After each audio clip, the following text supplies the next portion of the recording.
Jadi bila sembahyang kita ingat mati, kita takut kepada Allah. Bila takut kepada Allah, sembahyang kita boleh khusyuk. Satu cara untuk khusyuk ini diajarkan oleh Rasulullah SAW. Bagaimana kalau kita sejak lagi mati? Subhanallah.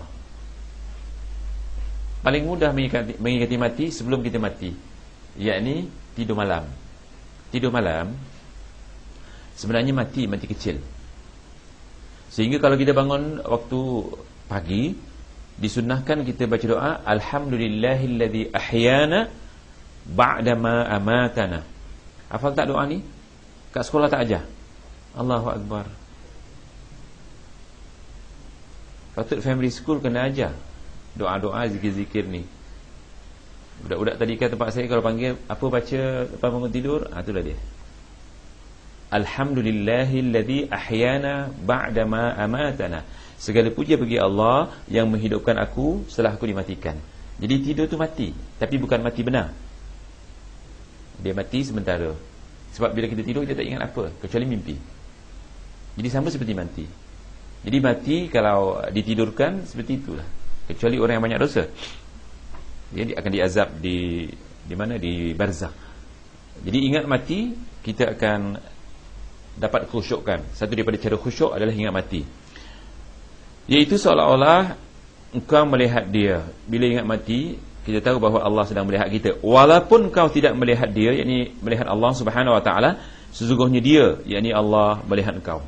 Hadis ini adalah hadis yang diriwayatkan oleh Ahmad, Ibn Majah, Ibn Asakir, dan disahihkan oleh Al-Haythami dalam kitab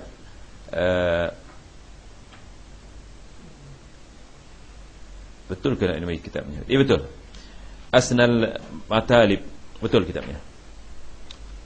Kemudian nombor 12, bahagian 12, membaca beberapa surah ayat setelah membaca Al-Fatihah. Lihat, ramai orang kita, terutamanya kalau sembahyang terburu-buru, terutama sembahyang sunnah. Sembahyang sunnah, saya dulu sekolah Junaid pun diajar seperti itu. Belajar di Masyhur pun seperti itu. Dan saya sempat juga duduk di pondok-pondok di Kedah dan sebagainya pun seperti itu. Dia mengatakan kalau solat cukuplah baca Fatihah, terutama solat sunnah qabliyah, ba'diyah seperti tahiyatul masjid. Makanya kami kalau pergi masjid, bismillahirrahmanirrahim, Allahu Akbar, baca Fatihah. Lepas baca Fatihah kita rukuk. Kemudian kita teruskan, nanti rakaat kedua begitu, baca Fatihah. Lepas baca Fatihah kita rukuk sampai kita beri salam. Ini salah. Ini tidak ada hujahnya. Kalau tanya mereka, panggil, mana hujah sembahyang seperti itu? Sembahyang yang sebenarnya sebagaimana kita dah bincang, pertama sekali setelah takbiratul ihram kita baca doa iftitah. Lepas doa iftitah, ta'awuz. Lepas ta'awuz, bismillah. Lepas bismillah, Fatihah. Lepas Fatihah, ni hayatnya. Ini hujahnya kena baca surah. Surah yang pendek-pendek. Biasanya kalau sembahyang sunnah, Rasulullah SAW mengajarkan Qul ya ayyuhal kafirun, rakaat pertama. Yang kedua, Qul huwallah. Ingatlah tidak? Besok kalau tahiyatul masjid, masuk masjid, ada tahiyatul masjid tak? Tahiyatul masjid tak ada? Masuk masjid ada tahiyatul masjid. Berapa rakaat tahiyatul masjid? 2 rakaat. Ada baca doa iftitah atau tidak sembahyang nanti? Ada. Baca Fatihah, lepas Fatihah baca surah. Cuba lihat dalilnya. Di solat subuh, ada kalanya baginda membaca surah Al-Waqi'ah. Yang disebut baca Fatihah solat subuh, ni solat wajib ya. Surah As-Sur, Qaf, dan ada kalanya membaca surah-surah yang pendek-pendek seperti At-Takwir, Zalzalah, Al-Falaq, An-Nas.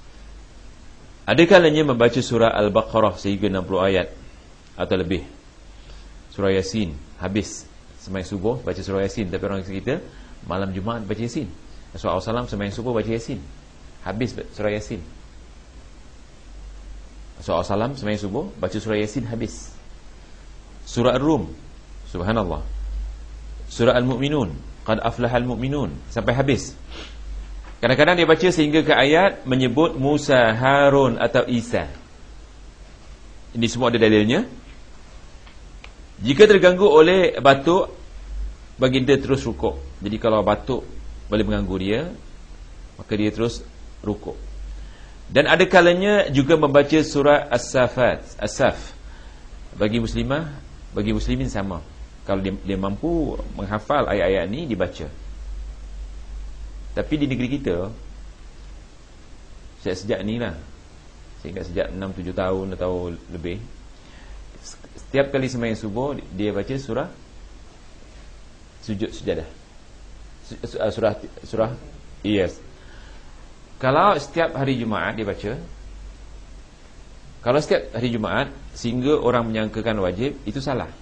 Dia kena tinggal sekali-sekali. Tetapi sekarang di Singapura atau di Malaysia, biasanya di hari Jumaat orang takut nak jadi imam. Kenapa tak hafal surah tu? Patutnya sekali-sekali kena tinggal. Kalau selalu dibuat, hari-hari dibuat, takut besok cucu kita mengatakan wajib. Bila benda ni sunnah, dia jadikan wajib, hukumnya haram. Jadi sekali-sekali kita tinggalkan. Dan ada kalanya juga membaca surah Saf, As-Saf. Dan pagi Jumaat kadang-kala baginda membaca surah As-Sajadah. Ni As-Sajadah yang ada sujud. Dan di rakaat kedua membaca surah Al-Insan. Hal ataka hinum surah Insan, ya. Jadi di sini dia baca surah As-Sajadah habis satu rakaat, tapi orang kita bagi dua. Kebanyakan di sini bagi dua. Kemudian kerana pada rakaat pertama baginda membaca surah panjang, tetapi pada rakaat kedua baginda membaca surah pendek. Tuan-tuan sembahyang apa pun, kalau boleh rakaat pertama dipanjangkan, rakaat kedua pendek. Rakaat pertama lebih panjang daripada rakaat kedua. Ingat insya-Allah? Boleh ingat? Jadi yang pertama panjang, yang kedua pendek. Yang pertama dipanjangkan, cari surah yang panjang, yang kedua cari surah yang lebih pendek.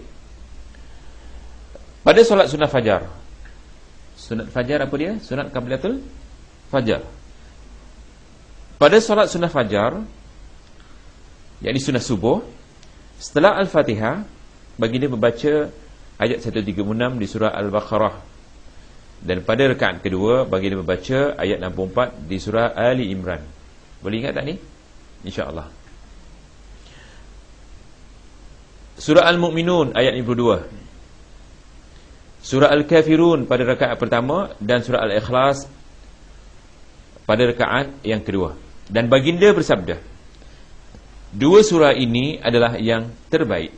Banyak-banyak surah yang terbaik. Kita baca Qul ya ayyuhal kafirun rakaat pertama, rakaat kedua kita baca Qul huwallah. Bermakna ada bukti tak bahawa Rasulullah SAW kalau sembahyang sunnah dia ada baca surah. Tapi orang kita kebanyakannya tak baca surah. Cukup katanya Fatihah. Ingat tuan-tuan, kita hendak sembahyang sebagaimana sembahyangnya Rasulullah. Kata Rasulullah SAW, sallu kama ra'aitumuni usalli. Solatlah kamu sebagaimana kamu lihat aku solat. Sebagaimana semua keseluruhannya, bacaannya, zikirnya, caranya, rukuknya, sujudnya, angkat tangannya. Kalau berbeza, kita takuti solat kita tidak diterima. Ingat ya, kalau solat berbeza dengan solat Rasulullah SAW, ada ancaman dalam Al-Quran. Wailul lil musallin alladzina hum an salatihim sahun. Sahun di sini umum tu. Neraka wail bagi orang yang solat yang mana solat tu lalai. Kenapa dikatakan lalai? Kerana lalai di antaranya bukan saja ditinggalkan sembahyang. Kalau tinggalkan sembahyang memang kafir. Lalai di antaranya kerana dia sembahyang tidak seperti sembahyang Rasulullah SAW. Lalai untuk mempelajari bagaimana sembahyang Rasulullah SAW. Ya.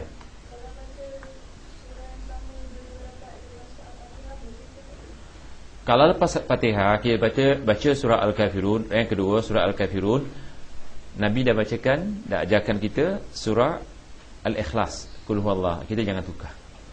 Ya? Kalau boleh jangan tukar. Bukan saya katakan tak boleh, boleh, tetapi ikutlah cara Rasulullah SAW lebih baik. Kemudian Nabi juga bersabda tentang orang yang membacanya. Orang ini adalah orang yang beriman kepada Tuhannya. Setelah dia membaca surah selanjutnya, ayat yang Al-Ikhlas, baginda bersabda, orang ini benar-benar mengenal Tuhannya.